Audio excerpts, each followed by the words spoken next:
আজকের ব্লগটা একটু অন্য ধরনের। আমরা এসেছি সন্ধ্যা নদীর ধারে। যখন আমরা সবাই এসে পৌঁছালাম, রাত হয়েছে, সেইভাবে ঠিকঠাক ভিডিও করা যাচ্ছে না। তাই ভাবলাম নদী নিয়ে কিছু বলি, কারণ নদীর সাথে মানুষের জীবনের অনেক মিল আছে।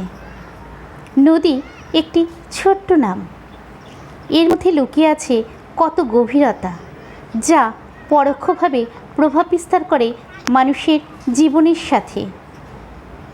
নদীর এই প্রবাহমান ধারা মানুষের গতিশীল জীবনের সাথে বিভিন্ন ক্ষেত্রে সাদৃশ্যপূর্ণ।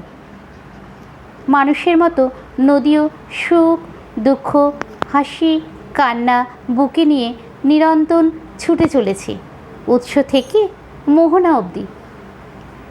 সন্ধ্যা নদীর সামনে বসে যা মনে হলো তাই বললাম আপনাদের। আর এই সাথে জানাই, আমাদের পেজে যিনি ভিডিও করেন তিনিও ভীষণ অসুস্থ ছিলেন। এই সুযোগটাই কাজে লাগালাম। এই সুযোগে নদী আর মানুষের জীবনের মধ্যে যে মিল আছে তা তুলে ধরলাম আপনাদের সামনে। তাহলে কেমন লাগলো আজকের ব্লগটা অবশ্যই জানাবেন।